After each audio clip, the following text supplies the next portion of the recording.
Dr. Christo Nodee, in sy praatjies wat hy noem sout en peper, belangrikheid van familie. En hoe saai ons in 'n familie? Daarom gebruik hy ook die voorbeeld van die saaier in die Bybel. Wat saai ons en wat word gesaai? En hoe kom dit op? Wie is verantwoordelik daarvoor? Dr. Christo Nodee oor die belangrikheid van die familie.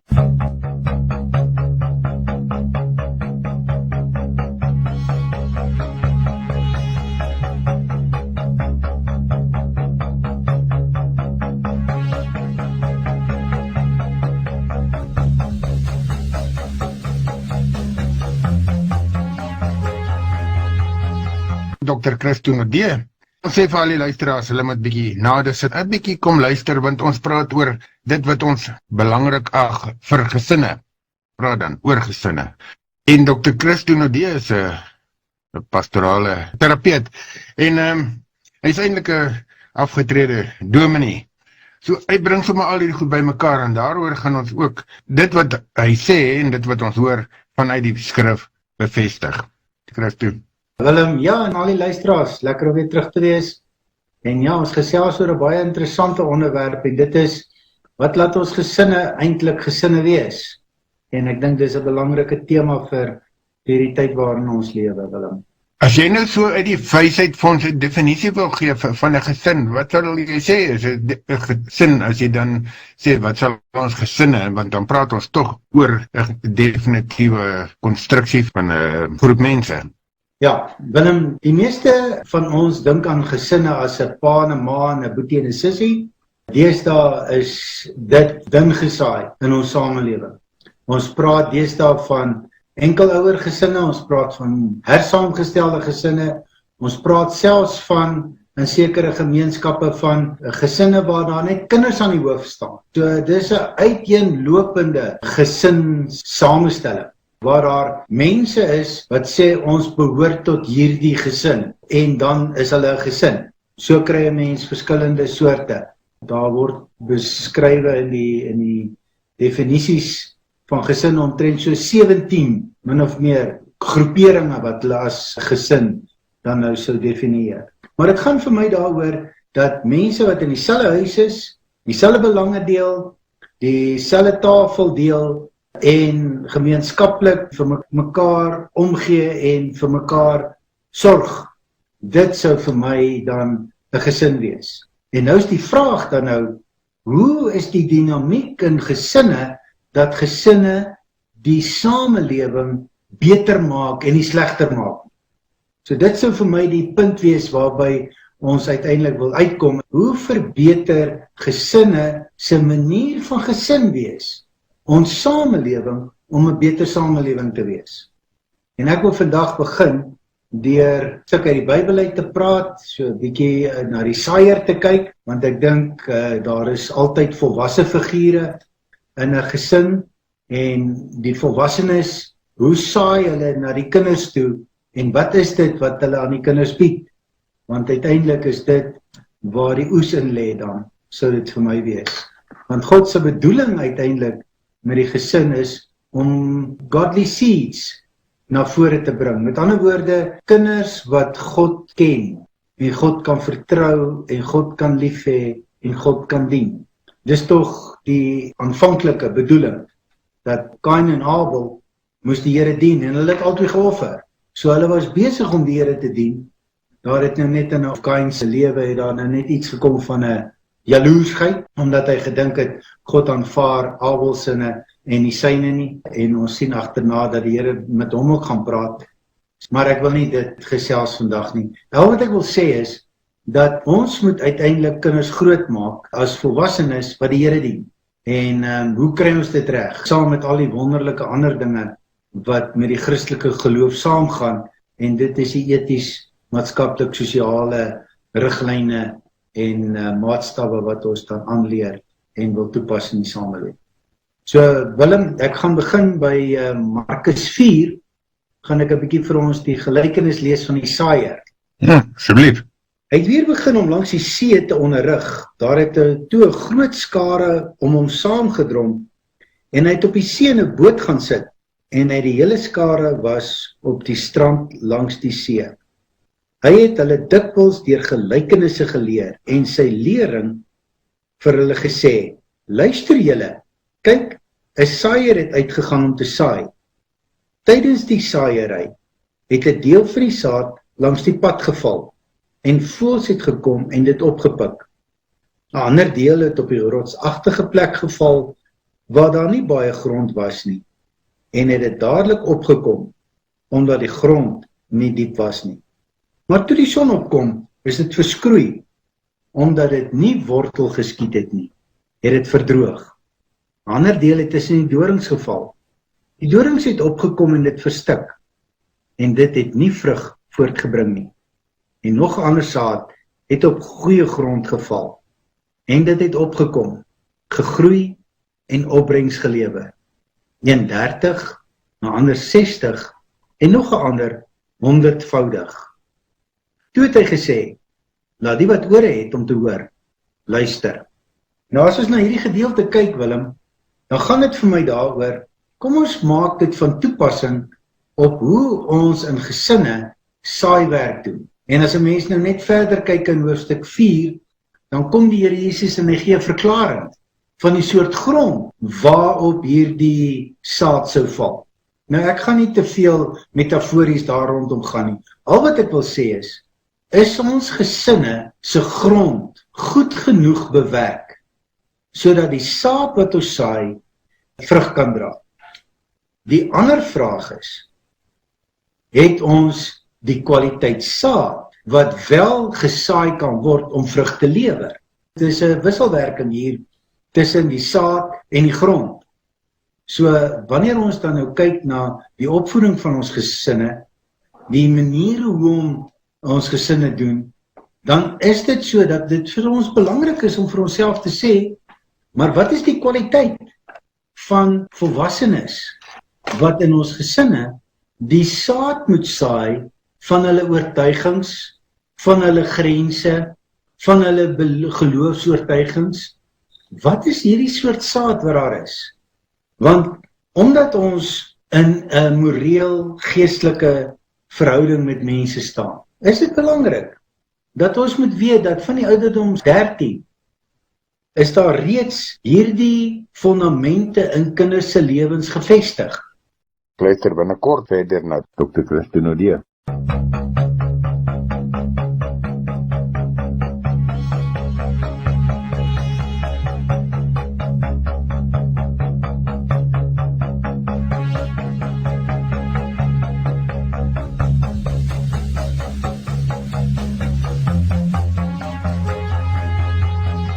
Hierna is dit moeilik om daai grondslag te verander.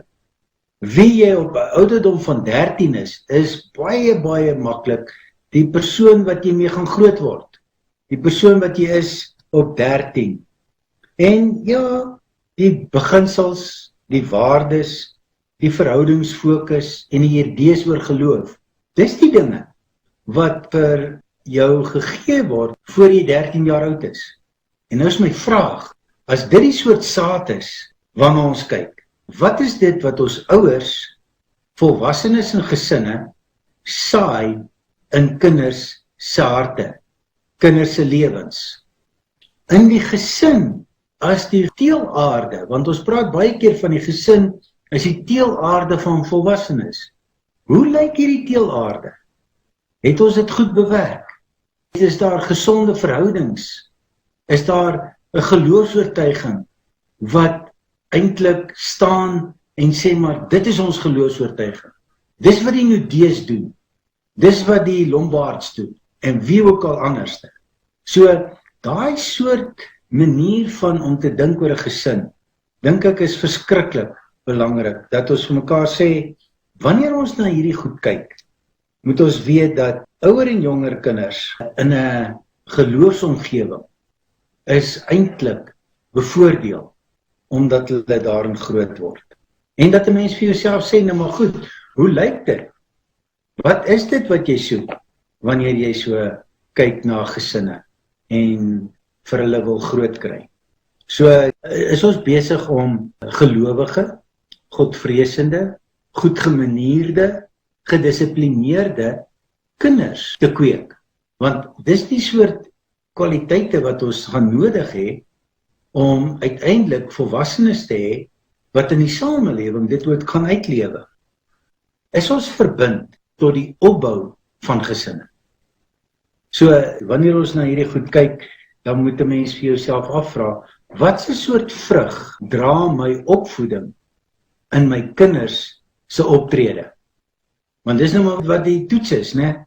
Hoe my kinders optree, is heel waarskynlik soos ek hulle grootgemaak het. So, dit gaan nie oor wat my kind sê nie, hoe tree my kind op? Wat is my kind besig om te doen? Is dit 'n manier van vrug dra waarop ek trots sou wees? Of is dit baie keer, ek kan nie glo my kind tree so op nie. Waar kom dit vandaan? Waar die kind aangeleer om so te wees? Waar was hy sy eerste 13 jaar? Hoe het die omgewing gelyk van sy eerste 13 jaar?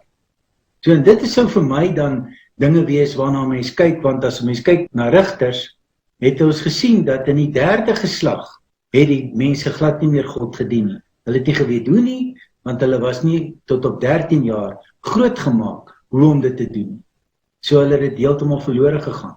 So wanneer ons dan nou praat waarmee ons besig is, dan moet ons vir mekaar sê, maar dis die soort dinge waarna 'n mens moet gaan kyk.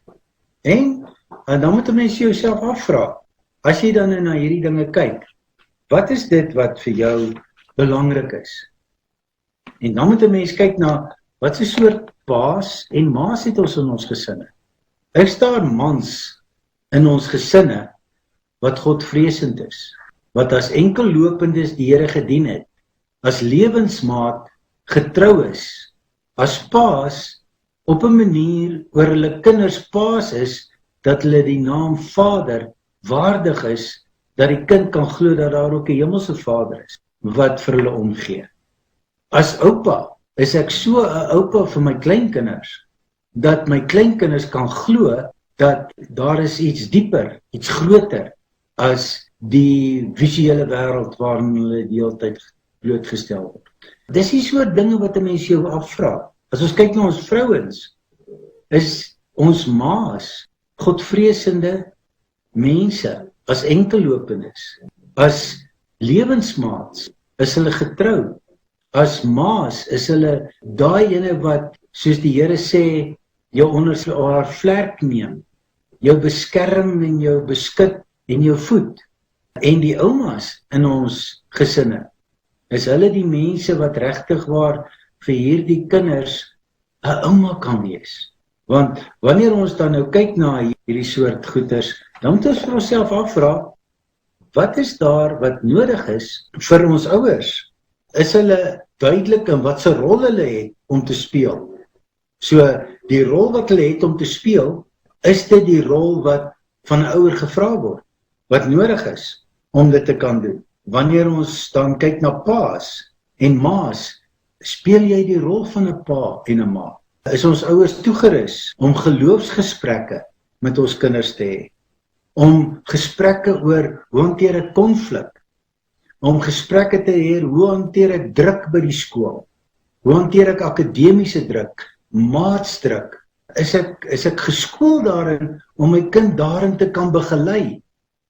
So, en dan die kinders self, het ons kinders die regte gereedskap gegee om by die skool geloofsterk te kan wees, oortuigingssterk te kan wees, om konflik positief te kan hanteer, om die druk van onderwyser en die akademie reg te kan hanteer. Is ons kinders geskool om dit te kan doen? Waar anders word die skoling gedoen as die eerste 13 jaar in 'n kind se lewe? So, Willem, as 'n mens nou kyk na hierdie goed, dan is dit uiteindelik die vraag wat 'n mens vir jouself moet afvra. En vir jouself afvra, is dit waarmee ons besig is as ouers? Luister binnekort verder na Dr. Christine Odie.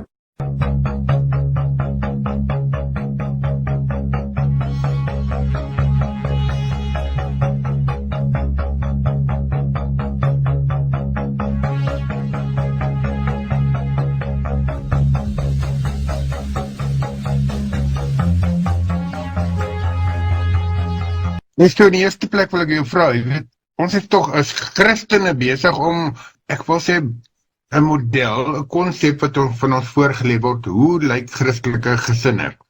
Jy het vir ons gesê en jy het gelees, dat die grond moet voorberei wees, dat dit goeie saad moet wees. Nou ek is 'n boer, so ek weet beide hierdie verantwoordelikheid om my grond reg te kry en goeie saad daar te kry, is my verantwoordelikheid. Ek kan aan party goed nie baie doen nie, jy weet, soos oor die opbrengs party jare as dit droog of nat is. Maar selfs daarvoor moet ek voorsiening maak deur verskillende bewerkingsmetode ensovoorts. Ek kan nie terugsit en sê ja, ek het nou maar 'n bietjie geploeg en gesaai en ek hoop vir die beste nie. Dit is absoluut nie waar nie. So wat ek wil vra is, as Christelike gesinne lyk ons dieselfde. En dan jy nou gesê ons is nou Dees en Lombards en daar's nog 'n klomp van 'n Wats en ander mense wat nou ook saam met ons luister. Ons gesin lyk tog nie presies soos julle gesin nie. So terwyl ons een prentjie het van hoe lyk 'n Christelike gesin, lyk al die Christelike gesinne tog nie presies dieselfde nie.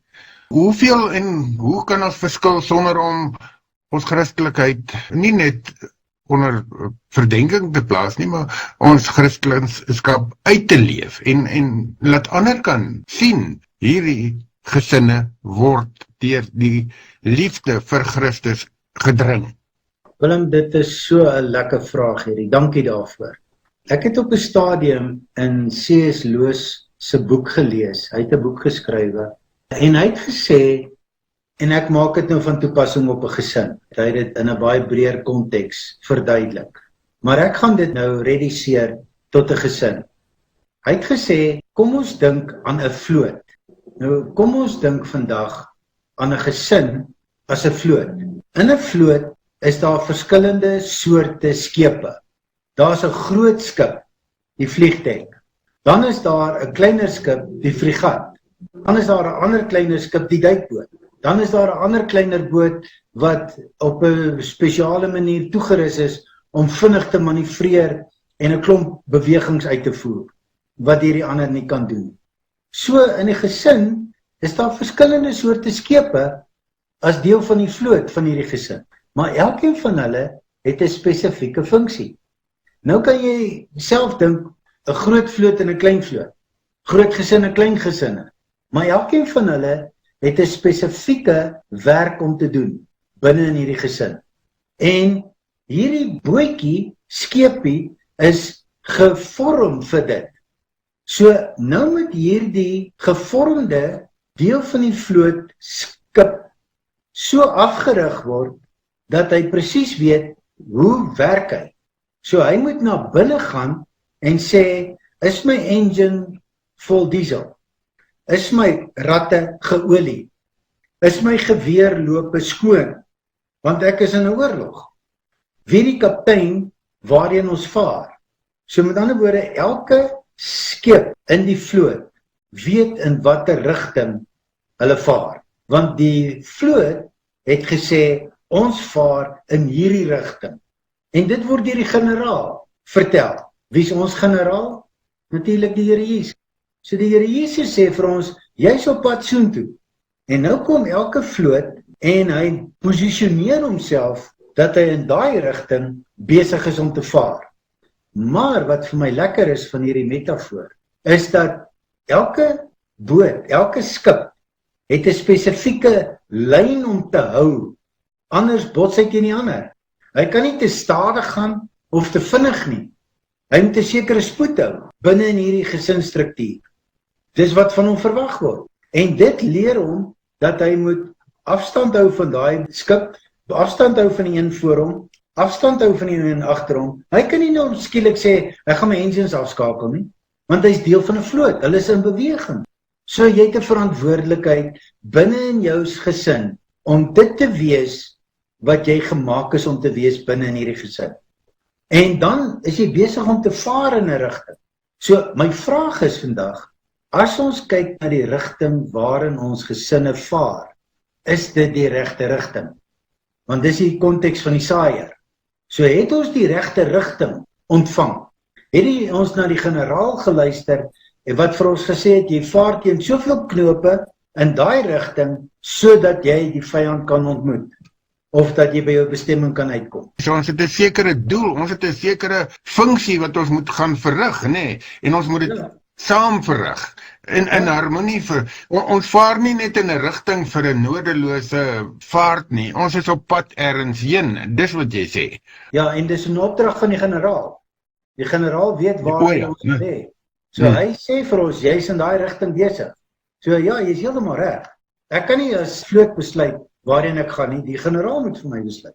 En dit is hoekom dit vir my so 'n lekker metafoor is om jou vraag te antwoord van verskillende gesinne, verskillende samestellings.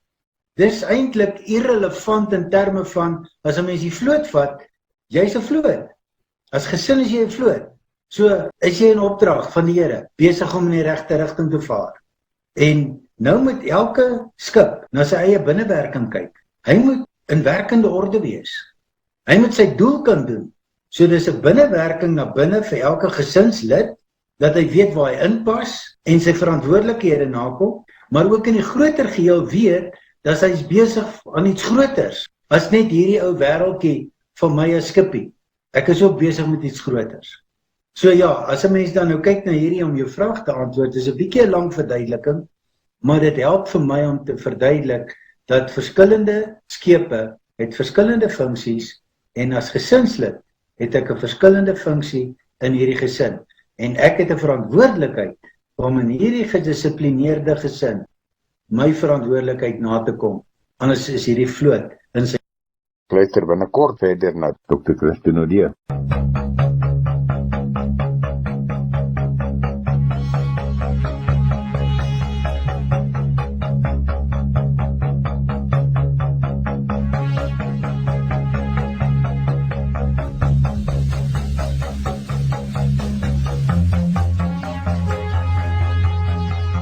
Ja, dit is eintlik lekker om te dink, ons is almal saam op pad ergens heen, maar daar's ook 'n kaptein in elke skipie, en as dit dan nou 'n lid van die gesin is, dan het daai kaptein ook 'n sekere mate van gesag oor wat hy met die skip maak. Jy weet, as hy die engines afsit, gaan daar waarskynlik konflik kom, daar gaan waarskynlik ongeluk kom, of iets, of hy gaan agterbly, as hy dan nie teen iets anderster, of as iemand anderster verbykom en nie teen hom stamp nie. En dis wat ek jou wil vra, Christo, jy weet, as jy nou sê, ons kinders is deels, en ek wil dit nou versag, eufemisties stel, maar ons sien iets van ons, die resultate, wat ons, van ons opvoeding. Jy weet, as dit goed gaan, dan dink ons, dankie tog, ek het dan iets goed gedoen. Maar sou daar sekere klomp goed wat sleg gaan, moet ek ook verantwoordelikheid neem, of moet ek sê, nee, hy is nou maar sy eie kaptein van sy eie skip, of hy dalk verkeerd maat gekies, en hulle verkeerd besluit. Hoe tree mens teenoor jouself en jou gesin en jou familie dan, want dit word uitgebreider soos die jare aangaan op, dat jy verantwoordelik genoeg is teenoor jouself om nie vir alles te moet bastaan nie. Aan die ander kant, sodat jy daarom weet, van die begin af het ek 'n groot verantwoordelikheid om hierdie vloot, wat ek besig is om in 'n rigting te stuur, verantwoordelik en goed te begelei, generaal te wees voor. Willem, dit is belangrik wat jy vra, en dit beteken dat as ek as kaptein van hierdie skip, in deel van 'n gesin, besluit om die engine af te skakel, besluit om van koers te verander, moet ek weet, ek tree uiters destruktief op in hierdie vlootse samestelling. En hierdie destruktiewe gedrag van my het implikasies, het rimpelings, want ek moet dan uit die vloot tree en dit kom teen 'n prys. En dan moet ek op my eie vaar en dan probeer om heel waarskynlik by 'n ander vloot ingeskakel te kry. Maar om uit een vloot uit te beweeg, het definitief implikasies vir daai vloot. En ons moet dit besef. En ons moet vir mekaar sê dat die implikasies hiervan moet ons ook aandink. Want dis 'n implikasie dat die gat wat gelos word deur daai skip wat daar was, nie sommer gevul word deur iets anders nie, want hy het 'n funksie gehad hoekom hy daar geplaas was in hierdie vloot. So, dis aan die een kant. En ek weet, daar gebeur dinge in families. Onvermydelike. Daar is geweld, ons lees baie keer daarvan, dat een gesinslid is regtig 'n geweldenaar. En die gesin voel net maar, hy stamp so al hierdie skepe rondom hom, dat almal is omtrent al flenters gestamp deur hierdie ou se manier van om al die ouens rondom hom se skepe te stamp. En dat hulle al voel, maar kan ons hom nie verwyder nie. En dat hulle dalk besluit, maar hulle wil nie deel wees meer van die vloot nie. Dit kan ook wees. So daar is sulke dinge, en dit gebeur. En 'n mens moet weet dat om dit hersaam te stel, is 'n verskriklike poging, waarvoor jy 'n fiksheid, aanpassings en 'n manier het om die situasie te kan hanteer, wat baie energie vra. So, wanneer 'n mens dan nou kyk na hierdie soort insidente wat gebeur, nou moet 'n mens weet, ja, dit gebeur. Maar dat die destruktiewe aard daarvan baie keer nie weer heel gemaak kan word, sommer in 'n gesinsverband. Persone kan heel word, ja, maar gesinne en families, baie keer sukkel hulle om heel te word. So wat ek dan nou hoor, is net soos die lewe eintlik is. Ek moet my beste doen om die grond voor te berei. Ek moet die beste saad in die hande kry om te saai. Maar as ek dan die saaiproses doen, moet ek ook weet dat daar sekere aspekte of dele in die vlak grond of op die harde grond gaan val wat nie gaan vrug dra nie. Maar dat die kern daarvan gaan 'n goeie oes oplewer. En die dele wat dan verlore gaan, is nie noodwendig omdat ek nie omgegee het of swak was nie. Dit is deel van die saaiproses. Kan ek my met ander woorde verantwoordelik troos en sê, die hoofdeel moet 'n goeie opbrengs lewer, daar moet 'n goeie oes wees, maar daar gaan dele wees wat op die uitskot grond val. En dit is nie noodwendig as ons dan die metafoor van die generaal vat wat die vloot aandryf, dan is dit nie noodwendig sy opleiding van die soldate of van die matrose wat foutief was nie. Dan is dit een of ander kaptein of soldaat of wie ook al wat besluit het, ek gaan nie noodwendig staan met hierdie proses en ek bring nie sy kant nie. Maar dat daar gevolge gaan wees, dit is so. Welke manier ook al vir iemand wat uit sy bevelstruktuur uittreed.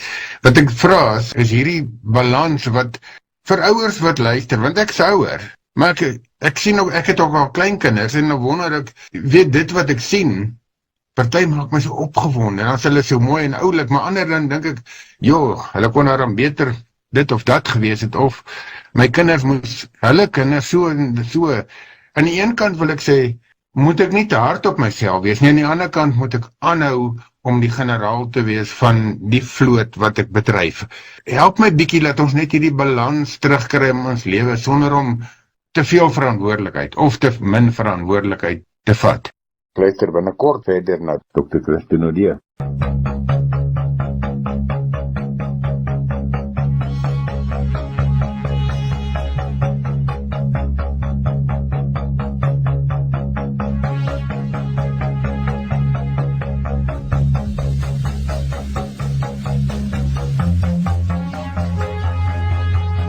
Ek dink wat belangrik is, as ons die vloot metafoor neem as 'n voorbeeld, ek moet weet waaroor ek 'n bevelstruktuur het. As kaptein van 'n skip, is dit my bevelstruktuur. Ek kan nie namens hierdie een kaptein sommer vir 'n ander kaptein gaan besluit wat hy met sy skip moet maak nie. Elke kaptein is die baas van sy skip. Hy moet hom in orde hou. Maar dat ek besef dat ek deur 'n groter hand in 'n verhouding geplaas is met ander skepe rondom my, om uiteindelik in 'n sekere rigting te vaar, om by 'n sekere plek uit te kom wat bepaal was. So, daai goed kan ek nie verander nie. Ons beweeg in 'n rigting en ons is op pad na 'n sekere plek toe. Dit kan nie verander nie. Maar hoe ek daar kom, in samewerking met, daaroor het ek verantwoordelikheid. Daaroor het ek 'n mede-verantwoordelikheid. Want ek moet sorg dat my skip nie ander skepe stamp, te stadig ry of te vinnig ry nie, maar dat hy sy spoed hou, en dat ek sal besef dat ek deel is van 'n groter geheel. So Willem, in daai opsig dink ek, jou eie skip, deel van 'n vloot, dit is my verantwoordelikheid. En dat ek daai harmonie van kaptein op my eie skip, plus dan is ek in 'n vloot saam met ander, daai aan moet ek werk, en ek moet dit probeer so maak, dat dit in harmonie plaasvind, hierdie vaart met al die skepe. Christo, vat vir ons saam, ons gaan hierdie week weer in ons familie saai. En ons praat vandag, hoe saai ons eintlik in ons familie, dat dit tot voordeel is en dat die land goeie opbrengs lewer. Ja, Willem, dankie. Ek het 'n idee dat ons kan 'n bietjie praat deur te sê dat ek het 'n sekere fiksheid nodig om deel van 'n familie te wees en te bly. Ek het 'n sekere soort aanpasbaarheid nodig om deel van 'n familie te kan bly, want ek moet kan kompenseer vir die koersveranderings van ander skepe rondom my. So dis 'n fiksheid en 'n aanpasbaarheid, en dan moet ek so aanpas en deel wees hiervan, dat dit tot goed van die vloot is, tot die beswil van die vloot is, dat ek deel is hiervan. Dat ek 'n bydrae lewer op 'n goeie manier, deur 'n skip te wees in hierdie vloot, wat in daai rigting vaar. Dan dink ek is ek besig om dit wat ek moet doen as familie, na te kom. Ja, dankie Christo. Vandag het ons weer geluister na Dr. Christo Naudé, wat met ons praat oor families en hoe saai ons in hierdie familie. En wat ek hier sit en dink, jy weet, van die saadstadium soos 'n koring, of van 'n mens, jy weet, van jonk na die verantwoordelikheid van leierskap, noem dit as jy wil, van ouer wees. Is dit so bitter kort tydjie? Mense dink partykeer is lank, maar dis as jy weer die oë uitknip, dan as jy 'n pa, en as jy weer uitknip, dan oë uitvee, dan as jy 'n oupa. Jy weet, dit gaan so vinnig verby, dat jy byna nie kan terugsit en sê, ja, maar dit is daai ander se verantwoordelikheid. Nee, dit word byna oornag jou prentjie. En dan kyk jy terug, dan besef jy, gister het ek gedink, dis hulle verantwoordelikheid, en vandag is dit myne. Ja. Ja, Christo praat so baie. Miskien 'n laaste woord, en dan gaan ons jou groet. Ja, Willem, nee, al wat ek kan sê is, man, ons geniet ons families, en ons vaar met die bissies bewe, en dis lekker om langs mekaar te kan vaar, en saam in dieselfde rigting te kan wees. Mag die Here ons ryklik seën. Ja, is 'n lekker uitdaging, en sommer uitnodiging vir die week, kom ons geniet ons families. Dankie Christo, tot 'n volgende keer. Dankie Willem, totsiens.